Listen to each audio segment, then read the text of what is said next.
ప్రియమైన బిడ్డలారా, ఈ సమయం ముందు దేవుని సన్నిధానం మనం ఉండడానికి ప్రభు ఇచ్చిన శ్రేష్టమైన కృపను బట్టి దేవునికి స్తోత్రాలు చెల్లించుకుంటూ 13వ అధ్యాయము 14వ వచనాన్ని కూడా ఒక్కసారి మనం చదువుతామని. 13వ అధ్యాయము 14వ వచనం మనం చూసినట్లయితే ఇక్కడ దేవుడు తెలియజేస్తున్నటువంటి మాట, సమూయేలు ప్రవక్త సౌలుతో చెప్పినటువంటి మాటను ఇక్కడ మనం చూస్తున్నాం. చూడండి, యెహోవా తన చిత్తానుసారమైనటువంటి మనిషిని కనుగొని ఉన్నాడు. నీకు ఆజ్ఞాపించిన దాన్ని నీవు గై కొనకపోతివి కనుక యెహోవా తన జనుల మీద అతనిని అధిపతిగా నియమించును. ప్రియమైన బిడ్డలారా, సౌలుతో చెప్పినటువంటి మాట, సమూయేలు గారు సౌలుతో చెప్పిన మాట 13వ అధ్యాయము 14వ వచనంలో మనం చూస్తున్నాం. అలాగే మనం ఇందాక చదివినటువంటి మాట కూడా చూస్తే 15వ అధ్యాయము 26వ వచనం కూడా మనం చూస్తున్నాం. అందుకు సమూయేలు చెప్పిన మాట, నీతో కూడా నేను తిరిగి రాను, నీవు యెహోవా ఆజ్ఞను విసర్జించితివి కనుక ఇశ్రాయేలీయుల మీద రాజుగా ఉండకుండా యెహోవా నిన్ను విసర్జించెను అనేటువంటి మాటని ఇక్కడ మనం చూస్తున్నాం. ప్రియ దేవుని బిడ్డలారా, 13వ అధ్యాయం 14వ వచనంలో మనం చూసినప్పుడు దేవుడు ఇక్కడ ఒక మాటను మనకు తెలియజేస్తున్నాడు. ఏమని తెలియజేస్తున్నాడు? తన చిత్తాన్ని నెరవేర్చే ఒకరిని ఆయన కనుగొన్నాడు. ఏమని రాయబడిందండి? ఒక దేవుని చిత్తాన్ని నెరవేర్చేటటువంటి ఒక ఆయనను దేవుడు కనుగొన్నాడని ఇక్కడ ఈ 14వ వచనంలో మన యెహోవా తన చిత్తానుసారమైన మనసు గల ఒకరిని కనుగొన్నాడు. కనుగొనడం అంటే చూశాడు. చూసి అతన్ని చూసినప్పుడు అతని జీవితంలో, అతని బ్రతుకులో ఏముందంటండి?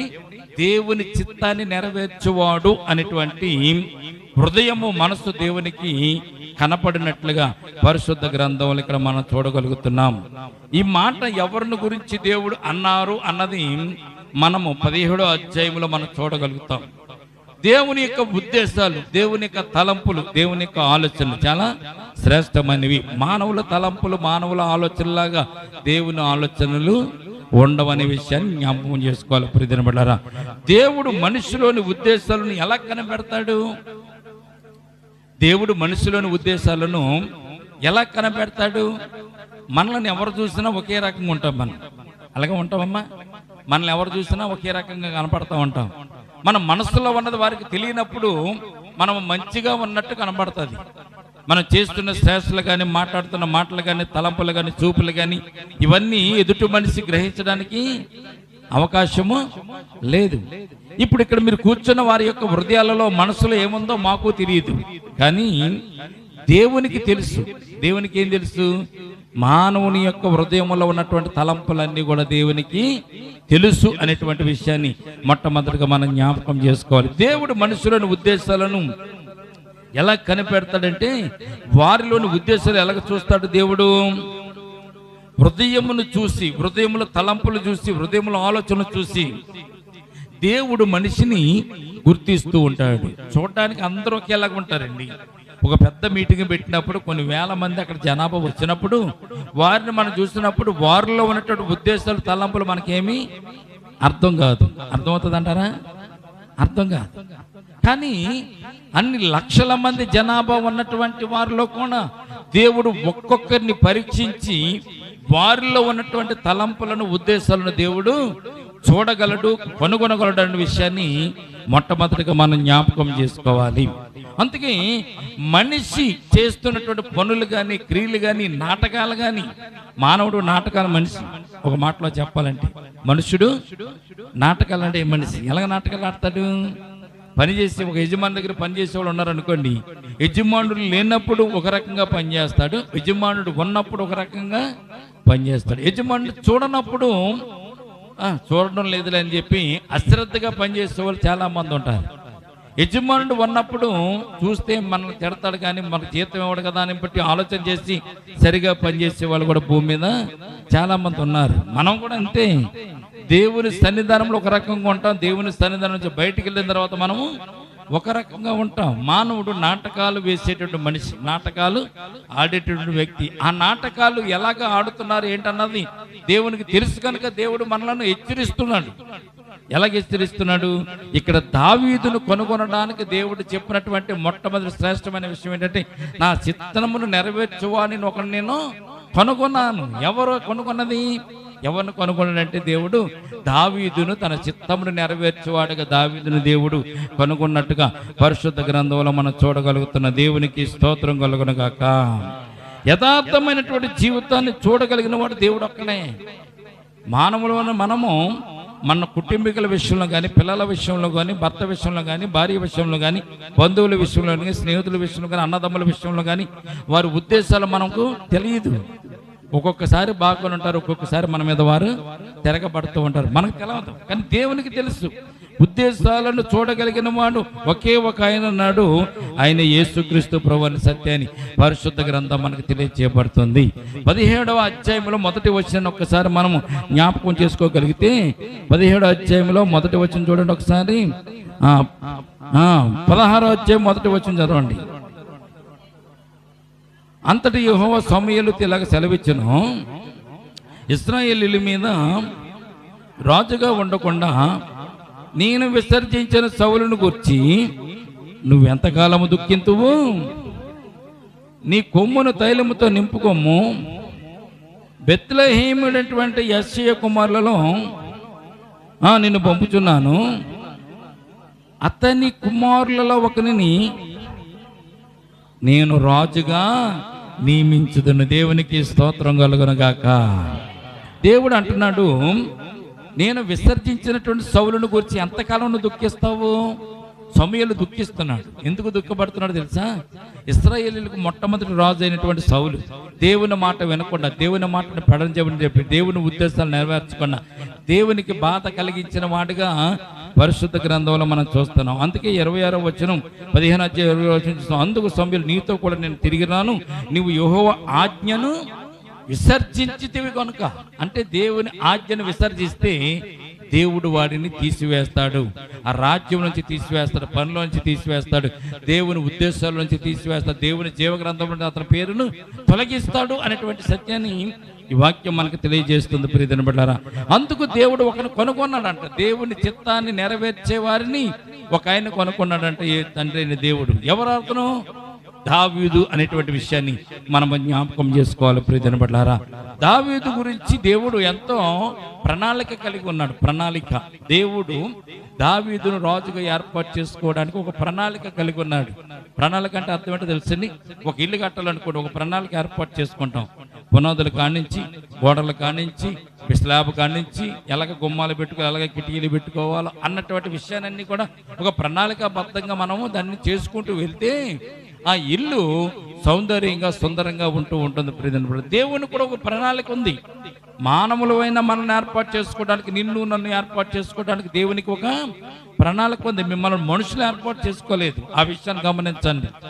మనుషులు మిమ్మలను ఈ మందిరానికి తీసుకుని రాలేదు. మనుషులు ఆయన సన్నిధానికి మిమ్మలను తీసుకుని రాలేదు. దేవుడే మిమ్మలను ఏర్పాటు చేసుకున్నాడు. కనుక ఈ లోకములో నుంచి, పాపిష్టి లోకముల నుంచి, పాపమున్న లోకములో నుంచి మిమ్మల్ని తప్పించి, నరకము నుంచి తప్పించి పరలోక రాజ్యానికి చేర్చడానికి దేవుడు మిమ్మలను ఏర్పాటు చేసుకున్నాడు. ఎందుకు చేసుకున్నాడు అన్న విషయాన్ని మొట్టమొదటిగా మీరు గమనించాలి. ప్రియమైన బిడ్డలారా, అలా గమనించినట్లయితే దేవునిని ఆరాధించడానికి, దేవుని స్తుతించడానికి, దేవుని గణపరచడానికి మనకు ఒక చిత్తము ఉంటుందన్న విషయాన్ని గుర్తు చేసుకోవాలి. మనలను దేవుడు ఏర్పాటు చేసుకున్నాడు కనుక మనల్ని నడిపించే బాధ్యత కూడా దేవునిది. దేవునికి స్తోత్రం కలుగును గాక.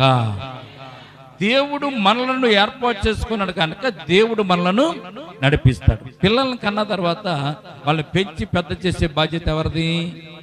తల్లిదండ్రులది. తల్లిదండ్రులు పిల్లల్ని పెంచి పెద్ద చేస్తూ ఉంటారు. స్కూలులో పిల్లల్ని వేసిన తర్వాత వారికి చదువు వచ్చేటువంటి బాధ్యత ఎవరు తీసుకుంటారు? స్కూల్లో ఉన్న టీచర్లు కానీ, మాస్టర్లు కానీ ఆ చదువు చెప్పే బాధ్యత వారిది.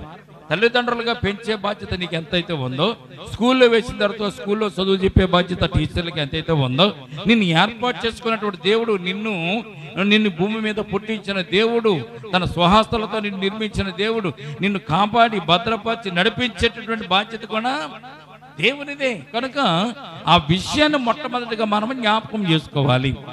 స్కూల్కి వెళ్ళి పిల్లవాడు నిన్న స్కూల్కి వచ్చాను చదువుకోవాలని, మందిరానికి వచ్చినటువంటి మనము మందిరంలో దేవుని ఆరాధించాలని మీరు ఎప్పుడైతే ఆ భావంతో ఆలోచనతో మీరు వస్తారో మీరు చేసే ప్రతి పనిని కూడా దేవుడు ఆశీర్వదిస్తున్న సత్యాన్ని మొట్టమొదటి జ్ఞాపకం చేసుకోవాలి. దేవునికి స్తోత్రం కలుగును గాక.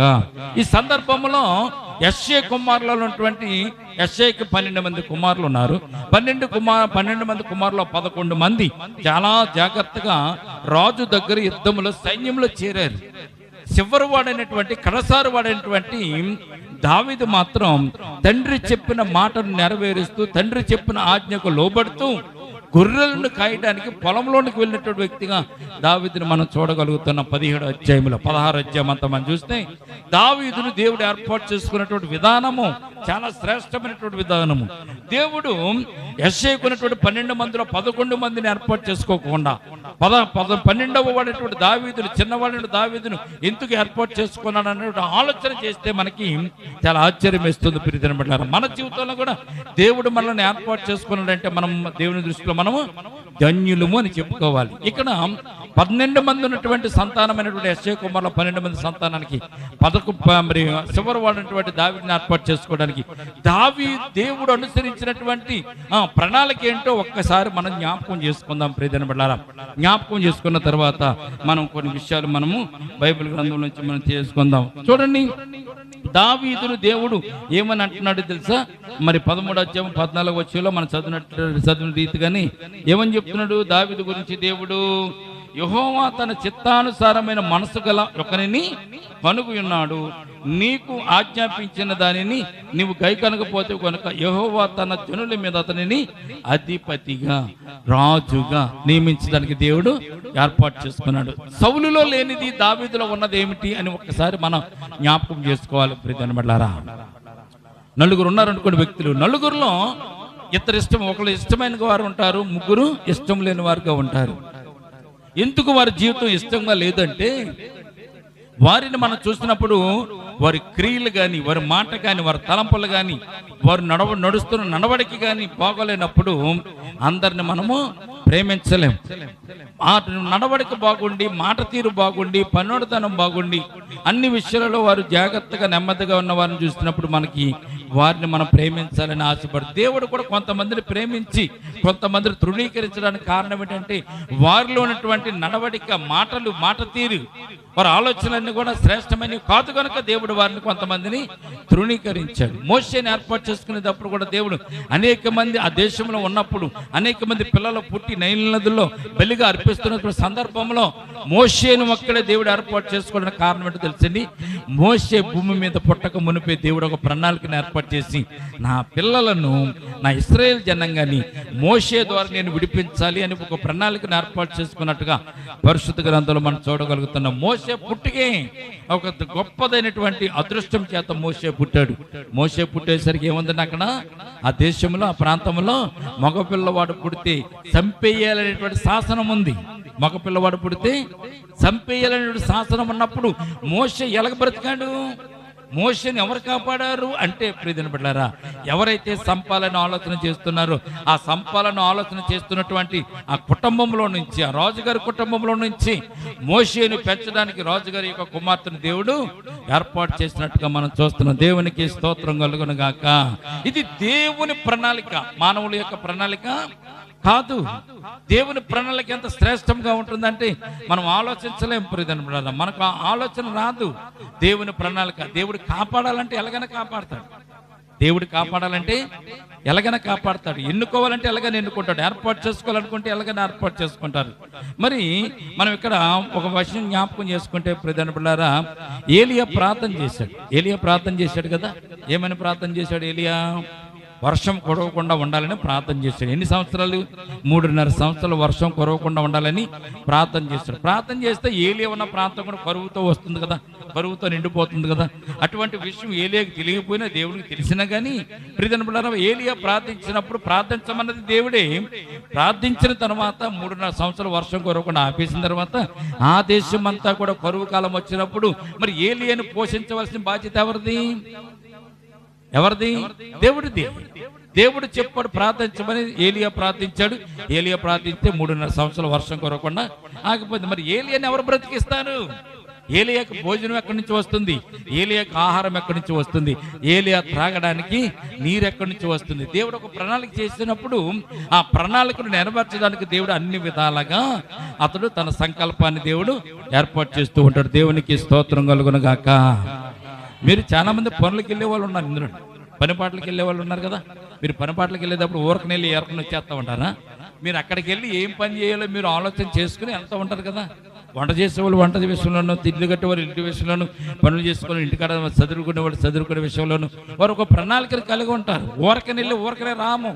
దేవుడు కూడా ప్రణాళిక ఉంటుంది. నీకు ఏదైనా దేవుడు చెప్పినప్పుడు దానిని నెరవేర్చే బాధ్యత కూడా ఆయనే తీసుకుంటారు. దేవునికి స్తోత్రం కలుగును గాక. ఏలియాను దేవుడు ప్రార్థించమన్న తర్వాత ఏలియా ప్రార్థించిన తర్వాత 3.5 సంవత్సరాలు వర్షం కొరకు ఆగిపోయినప్పుడు మొదటి సంవత్సరంలోనే కరువు వచ్చింది. కరువు వచ్చిన వెంటనే ఏలియాకు ఆహారం లేకపోతే దేవుడు ఆలోచన చేశాడు, మరి ఏలియాని ఎలా పోషించాలి నేను అని చెప్పి దేవుడు ఆలోచన చేసి ఏలియాకు కాకుల ద్వారాగా ఆహారాన్ని దేవుడు పంపించాడు. ప్రియమైనవారు, కాకుల ద్వారాగా దేవుడు ఎన్నిక చేసుకునేటప్పుడు ఎన్నిక లేని వారిని ఏర్పాటు చేసుకుని ఘనమైన వారిని మరి హీనపరచడానికి, గనులైన వారిని బుద్ధి చెప్పడానికి, ఘనమలేని వారిని వారి యొక్క జీవితంలో మరి బాగా దీన స్థితిలో ఉన్న వారిని దేవుడు ఏర్పాటు చేసుకుంటూ ఉంటాడు. అనేక మంది జంతువులు భూమి మీద ఉన్నాయి, కానీ ఏలియాకు ఆహారం పట్టుకెళ్ళినటువంటి ఆధిక్యత దేవుడు ఎవరికి ఇచ్చాడు? కాకి ఇచ్చాడు. కాకిని మనం చూస్తే ఎంత సీదరించుకుంటాం. కాకి నోట్లో ఉన్నది తినడానికి మనం ఎవరిని ఒప్పుకుంటామని ఇష్టపడతామా? కాకి ఏదో ఇంట్లో నుంచి ఏదో మొక్క పట్టుకెళ్తుందండి, మాంసం మొక్క పట్టుకెళ్తుంది. తోలు మరి దానికి నోరు జారి మనం ముందు పడేసిందండి, తీసుకుని తింటామా? మనం తింటామా? కాకిని చూస్తే మనకు చిరాకు, కాకిని చూస్తే మనకు అసహ్యం వేస్తూ ఉంటుంది. అది ఆ చిన్నపిల్లల దగ్గర నుంచి తీసుకుని దొంగిలించి తీసుకున్నటువంటి స్థితి కలిగిన కాకి.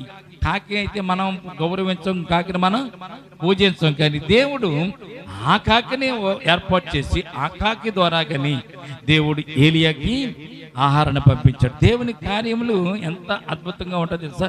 మన జీవితంలో కూడా మనం అనుకోం. కొన్ని సందర్భాలు మనకున్న కష్టాలను బట్టి, ఇరుగులు బట్టి మనం ఆలోచన చేస్తాం. మనల్ని ఎవరు తప్పిస్తారో మనం ఆలోచన చేస్తూ ఉంటాం. అటువంటిప్పుడు దేవుడు అత్యధికమైనటువంటి ఆశీర్వాదకరమైనటువంటి మార్గాన్ని దేవుడు మనకు ఏర్పాటు చేస్తుంటాడు. ప్రణాళిక కనుక ఉదయము మధ్యాహ్నం ఏంటండి? ఉదయము మధ్యాహ్నం కూడా కాకుల ద్వారా దేవుడు ఆహారాన్ని, ఆహారం అయితే వచ్చింది. ఏ ఆహారం వచ్చింది? రొట్టె మాంసం రెండు కూడా. రొట్టెని తీసుకెళ్ళేది, మాంసాన్ని కూడా తీసుకెళ్ళేది. ఎక్కడి నుంచి తీసుకెళ్ళేది? ఎప్పుడైనా ఆలోచన చేశారా? ఈ రొట్టె మాంసం ఎక్కడి నుంచి వచ్చింది? కాకి ఎక్కడ వచ్చింది? ఏమన్నా కొనుక్కొచ్చిందా? ఏమైనా వంట చేసిందా అని ఆలోచన చేస్తే రాజుల గృహంలో ఆహారం ఉండేది కనుక రాజుల గృహంలోనికి కాకి వెళ్ళి వంట చేస్తున్నట్టు వంటస్థాల్లోకి వెళ్ళి ఆ మాంసమును, ఆ రొట్టెను తీసుకుని కాకులు తీసుకొచ్చి ఏలియా ముందర పెట్టి సవనీయంగా ఏలియా దగ్గర పెట్టి అవి వెళ్ళిపోయి. దేవునికి స్తోత్రం కలుగును గాక. ఏలియా కూడా అనుకున్నాడు, నన్ను దేవుడు ఎలా పోషిస్తాడు? కరువు కాలం అంతా నాకు ఆహారం లేదే, ప్రార్థించమంటే నేను ప్రార్థించాను, కరువు వచ్చేసింది, ఎలాగో నన్ను కాపాడతాడు దేవుడు అని ఏలియా కూడా అనుకోవచ్చు బహుశా. కానీ దేవుని ప్రణాళిక చాలా అద్భుతంగా ఉంటుంది. కరువు కాలం అంతా కూడా దేవుడు పోషించాడు. తాగడానికి ఏటు వాగు దగ్గర కూర్చోబెట్టి, ఆ కొండలో కూర్చోబెట్టి, గుహలో కూర్చోబెట్టి ఏలియా దేవుడు పోషించాడు. ప్రియమైన దేవుని ప్రణాళిక ఆశ్చర్యంగా ఉంటుందన్న విషయాన్ని మొట్టమొదట మనము జ్ఞాపకం చేసుకోవాలి. మరి దావీదును చూసినప్పుడు దేవుడు ఎలాగ ఏర్పాటు చేసుకున్నాడు? దావీదు మనసులో ఉన్నటువంటి కొన్ని విషయాలు మీకు జ్ఞాపకం చేస్తాను. దావీదు మనసులో ఉన్నటువంటి కొన్ని ఉద్దేశాలు దేవుడు ఎలాగ చూశాడు దావీదుని? నా చిత్తానుసారమైనటువంటి దావీదు అని దేవుడు ఎలాగ చెప్పాడు. దేవుడు తన చిత్తాన్ని నెరవేరుస్తాడని దావీదు మీద మనసు ఎలాగ పెట్టుకున్నాడు. దావీదుని దేవుడు ఎలా కోరుకున్నాడో ఒక్క విషయాన్ని మీకు మరి జ్ఞాపకం చేస్తాను. ప్రియమైన మొట్టమొదటిగా దావీదు అన్నలందరూ చదువుకుని మంచి ఉద్యోగాలు సంపాదించుకుని రాజు దగ్గర సైన్యంలో చేరినటువంటి అన్నలందరిని చూసి దావీదు మొట్టమొదటిగా ఈర్ష్యపడాలి. నాయనా తండ్రి, వాళ్ళని చదివించావు, వారికి ఉద్యోగాలు వచ్చినాయి, రాజుగారి ఆస్థానంలో వారు సైనికులుగా ఉన్నారు, సేవకులుగా ఉన్నారు, నన్నేంటి గొర్రెలు కాయమంటున్నావు? నేను గొర్రెలు కాయడానికి నేను వెళ్ళను అని దావీదు అనాలి. కానీ దావీదు అన్నాడు ఇన్నలాగా అనలేదు. దావీదు ఎందుకు అలాగ అనలేదు అంటే ప్రియమైన బిడ్డలారా, దావీదు తండ్రి మాటను జవదాటేవాడు కాదు. మొట్టమొదటి లక్షణం. దేవునికి స్తోత్రం కలుగును గాక. దావీదు తన జీవితంలో తండ్రి మాటను జవదాటేవాడు కాదు. ఈ భూమి మీద ఉన్నటువంటి తండ్రి మాట జవదాటిన వాడు కనుక దావీదు నా మాట కూడా జవదాటడు, నా మాటను కూడా తృణీకరించడానికి దేవుడు మొట్టమొదటి విషయం జ్ఞాపకం చేసుకున్నాడు. రెండవది, దావీదును గొర్రెలు కాయమంటే గొర్రెలు కాయడానికి వెళ్ళాడు దావీదు. గొర్రెలు కాయడానికి ఎక్కడ కాసేవాడండి?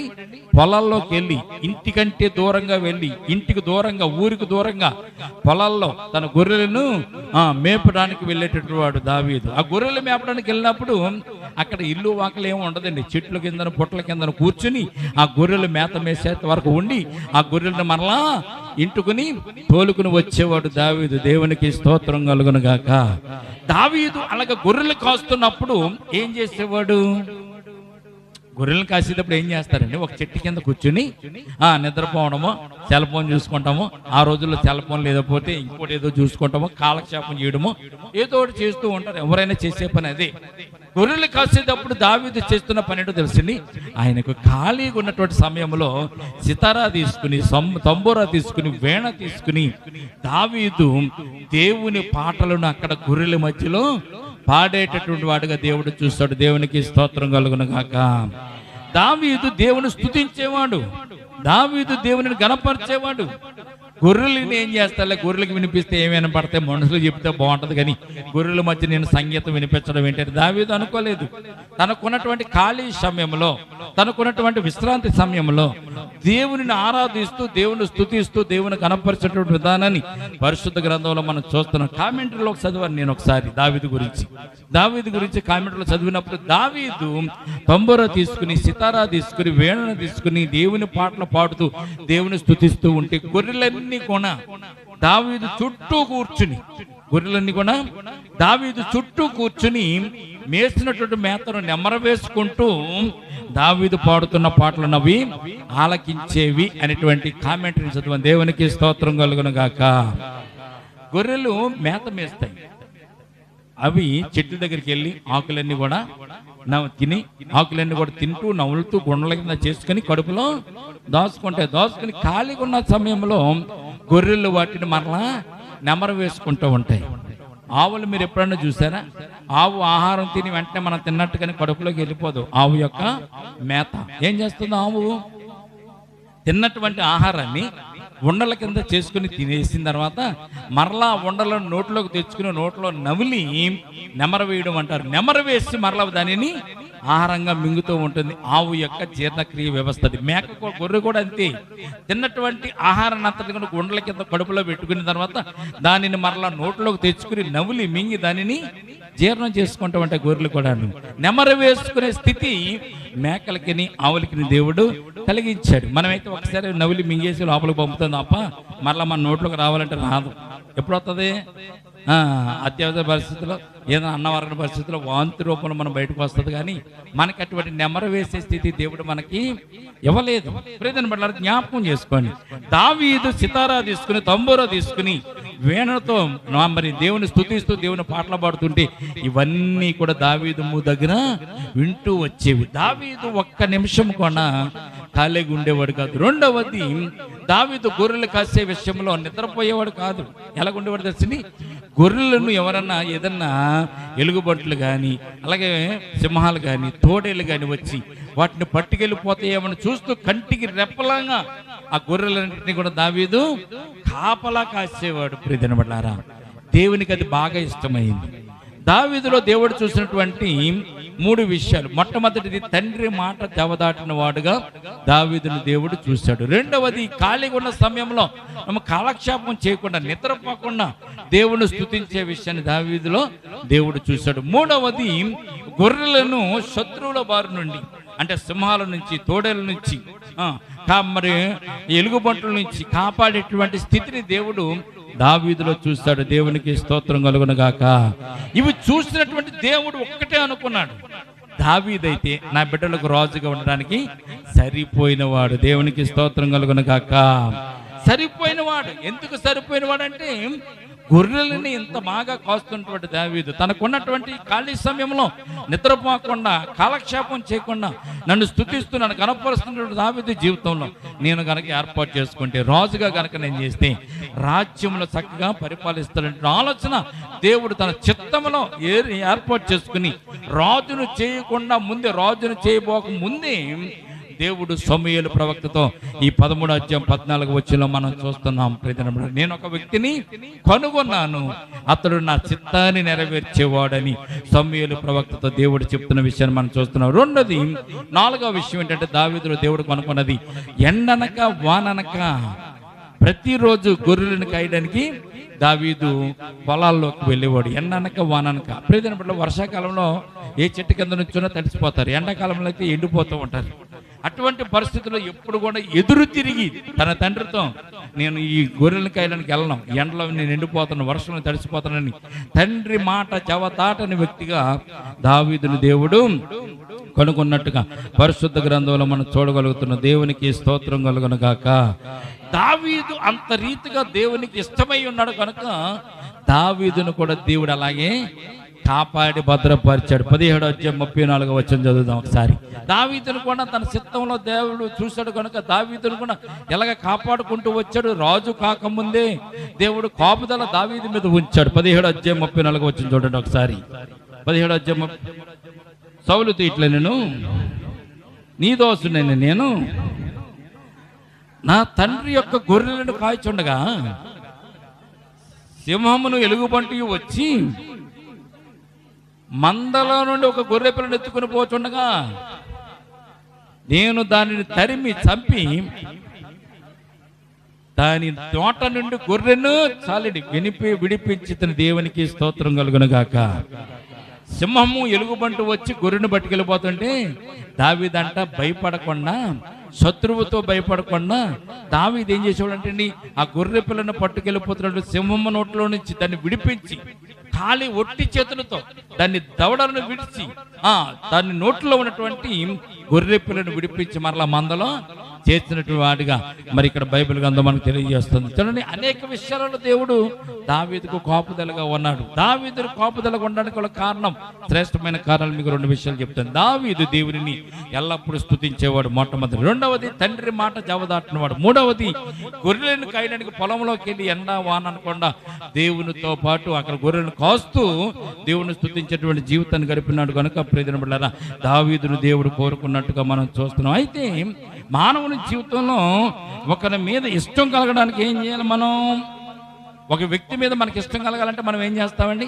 కొంతమంది ప్రవర్తన బాగుంటే అతని మీద మనకి ఇష్టం ఉంటుంది, కొంతమంది మాటలు బాగుంటే వారి మీద మనకి ఇష్టం ఉంటుంది, కొంతమంది చెప్పిన మాట చేస్తూ ఉంటే వారి మీద మనకి ఇష్టం ఉంటూ ఉంటుంది. ప్రియమైన బిడ్డలారా, కానీ అటువంటి ఇష్టాన్ని దేవుడు కలిగి ఉండడానికి గల కారణం ఏంటో తెలుసండి ప్రియమైన బిడ్డలారా?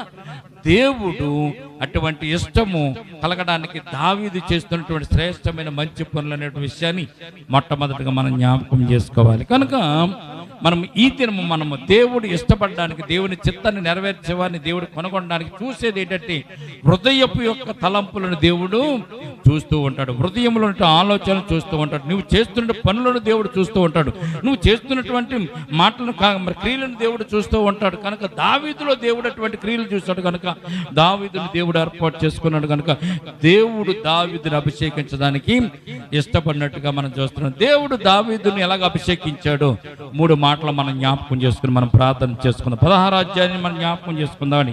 16వ అధ్యాయంలో దేవుడు చెప్తున్నాడు సమూయేలుతో, సమూయేలు నువ్వు వెళ్ళి యెష్షయి కుమారులో ఒక అతని రాజుగా అభిషేకించు అని సమూయేలుతో చెప్పినప్పుడు సమూయేలు దేవుడితో చెప్తున్నమాట, అయ్యా నేను గనక యెష్షయి కుమారులో వెళ్ళి ఒక అతన్ని రాజుగా అభిషేకిస్తే సౌలుకు తెలిస్తే సౌలు నన్ను చంపేస్తాడు కదా, మరి నేను వెళ్ళడం ఎలాగా అని సమూయేలు దేవుని అడుగుతున్న సందర్భాన్ని మొదటి వచనంలోనే మనం చూస్తాం.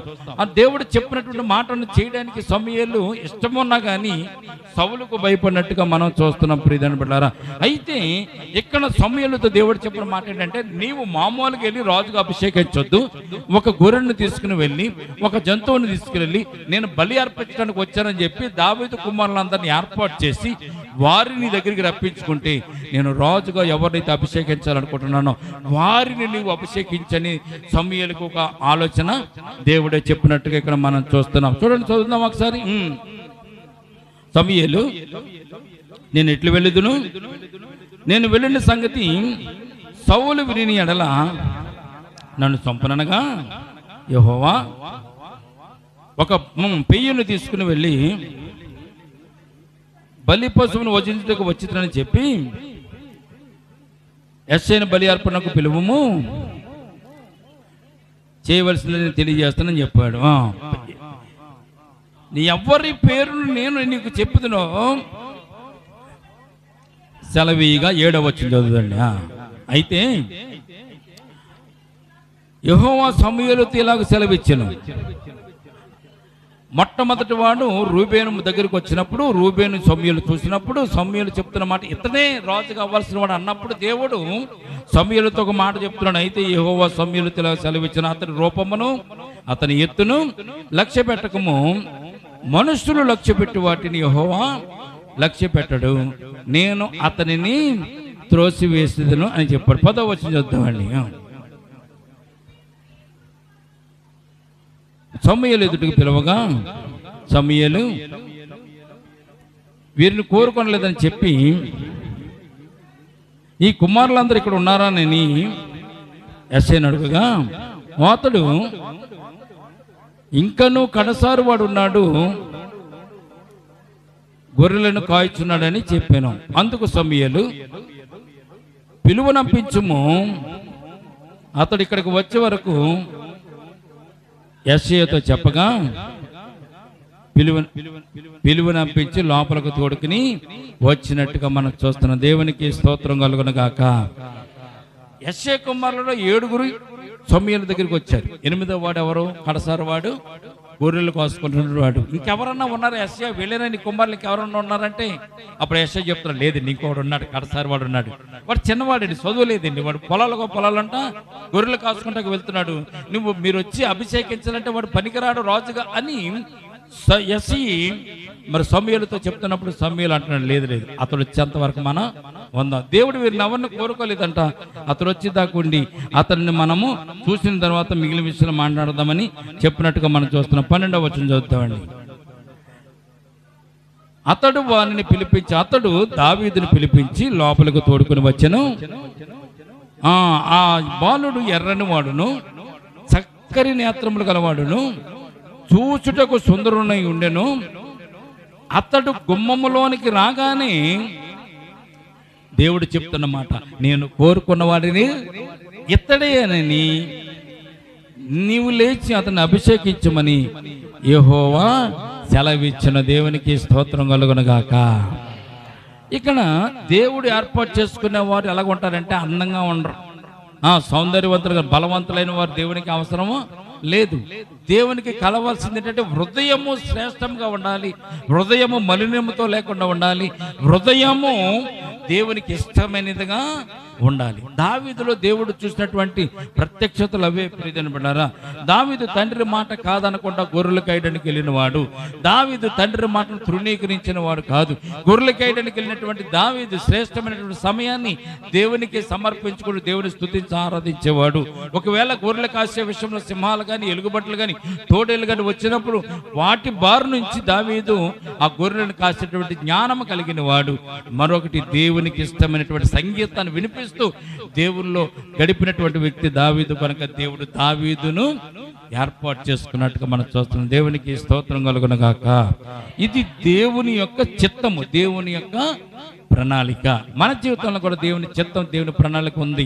అది మనం తెలుసుకోవాలంటే దేవునిలో మనము వినయంతోను విధేయతతోను హృదయంతోను దేవుని ఆరాధించి ప్రార్థిస్తే దేవుడు మన ప్రార్థనలు కూడా ఆయన అంగీకరించి మనల్ని కూడా దావీదుని ఏర్పాటు చేసుకున్నట్టుగా మనల్ని కూడా ఏర్పాటు చేసుకుని ఆయన చిత్తంలో మనల్ని కూడా నడిపించడానికి ఆయన ఇష్టపడుతూ ఉంటాడు. కనుక మరి అట్టి దావీదు యొక్క జీవితం, మనసు, హృదయం, తలంపులు, ఆలోచనలన్నీ కూడా మనం ఎరిగి ఉండి మనం కూడా అట్టి రీతిగా జీవించడానికి దేవుని చిత్తాన్ని నెరవేర్చే వారుగా మనం ఉండడానికి ప్రయత్నం చేద్దాం. ఈ కొద్ది మాటలు దేవుడు దీవించి మనలను ఆశీర్వదించును గాక. తల వంచండి, చిన్ని ప్రార్థన చేసుకుందాం. ప్రేమల తండ్రి, కృపగల దేవందరము నైనా నీ చిత్తము నెరవేర్చే వారిని ప్రభు మీరు చూస్తూ ఉంటారు. మీ చిత్తము నెరవేర్చే వారిని మీరు ఏర్పాటు చేసుకుంటారు. నీ చిత్తమును నెరవేర్చాలి అన్నప్పుడు వారి హృదయంలోంచి చూసేటటువంటి విషయాలు ప్రభునైనా వారిలో ఉన్నటువంటి వినయము, భయభక్తులు కలిగిన జీవితము, అలాగే ప్రభునైనా తండ్రి మాట జవదాటకుండా తండ్రి చెప్పిన పనులు చేసేటటువంటి వారిని, అలాగే హృదయపూర్వకంగా ఇష్టపూర్వకము నేను స్తుతించి నేను కనపరిచే వారిని ప్రభా మీ చిత్తంలో మీరు ఏర్పాటు చేసుకుంటారని దావీదుని ఏర్పాటు చేసుకున్న విధానాన్ని బట్టి మేము నేర్చుకోవడానికి ఈ పాఠమును మా కొరకు రాసి ఉంచినందుకు స్తోత్రాలు తండ్రి. మా జీవితంలో కూడా ప్రభా నీకు ఇష్టమైనటువంటి జీవితంలో ప్రభా మేము జీవించడానికి నైనా ప్రభా నీ చిత్తాన్ని నెరవేర్చే వారిగా మేము కూడా ఉండడానికి నీ కృప చూపించండి తండ్రి. మందిరంలోకి వచ్చినప్పుడు ఒక రీతిగా ఉంటూ బయటికి వెళ్ళినప్పుడు ఒక రీతిగా కాకుండా తండ్రి, ఎక్కడ ఉన్నా నీ బిడ్డలుగా మేము జీవించడానికి, ఎక్కడ నివసించినా నీ సాక్షిగా మేము జీవించడానికి, ఏ ప్రాంతంలో ఉన్నా ఎంతమందిలో ఉన్నా ప్రభా మేము ప్రత్యేకింపబడిన వారుగా మేము ఉండడానికి నీ కృప నీ బిడ్డలమైన మాకు దయచేయండి. మేము కూడా ప్రభా దావీదుని చూసినప్పుడు మీరు ఇష్టపడిన రీతిగా ప్రభా మమ్మల్ని కూడా మీరు చూసినప్పుడు మీకు ఇష్టమైన వారుగా మేము కూడా కనపడడానికి మా నడవడికలు కానీ, మా ప్రవర్తన కానీ, మా మాట తీరు కానీ, మా ఆలోచనలు కానీ, మా క్రియలు కానీ ప్రభా నీకు ఇష్టమైన వాటిగా ఉన్నట్లుగా మేము జీవించడానికి, బ్రతకడానికి ప్రభా మీ కృపను మాకు దయచేయమని ప్రార్థన చేస్తున్నాం. కూడి వచ్చిన సంఘాన్ని, సంఘ బిడ్డలు మీరు జ్ఞాపకం చేసుకోండి ప్రభు. అట్టి జీవితం మేము కూడా కలిగి ఉండడానికి మీ కృప చూపించండి. దావీదుని ఏర్పాటు చేసుకున్నటువంటి దేవుడు నీవే తండ్రి, మమ్మల్ని కూడా ఏర్పాటు చేసుకున్నవాడు నీవే తండ్రినైనా మీరు తెలియజేస్తున్నాడు. నా స్వహస్తాలతో మిమ్మల్ని నిర్మించాను, నా హస్తములో మిమ్మల్ని నిలబెట్టుకుని నేను మిమ్మల్ని కాపాడుతున్నానని చెప్పారు తండ్రి. నేను ప్రభా నేను మట్టివారం ముట్టువారము తండ్రినైనా, ఈ లోకంలో ఎందుకు పనికిరంటు వారము తండ్రినైనా, కుటుంబాలకు పనికి వచ్చేవారం కాదు నేను ప్రభా, తల్లిదండ్రులకు పనికి వచ్చేవారం కాదు నేను ప్రభా, ఈ లోకంలో శ్రేష్టమైన జీవితం మాలో లేనప్పటికీ ప్రభా నీ బిడ్డలుగా మమ్మల్ని ప్రభు మీ శిలువ రక్తంతో కడిగి పవిత్రపరిచి నీ సొత్తైన ప్రజలుగా, రాజ్య వారసులుగా మమ్మల్ని ఉంచారు కనుక నేను ప్రభా ఆ యొక్క నేను ప్రభా తలంపులను, ఆలోచనలు ప్రభు నన్ను మేము ఎరిగి మీరు ఇచ్చినటువంటి నేను ప్రభా ఈ యొక్క నేను ఆశీర్వాదం ప్రభు మేము మీరు ఇచ్చిన తలాంతులను ప్రభు మీ కొరకు వాడపడ్డానికి కృప చూపించండి. మేము బ్రతికినా జీవించినా ప్రభా చనిపోయినా కానీ ప్రభా నీ కొరకే బ్రతుకున్నట్టుగా ప్రభా మా జీవితాలు అట్టి రీతిగా మేము నడుపుకోవడానికి కృప చూపించండి.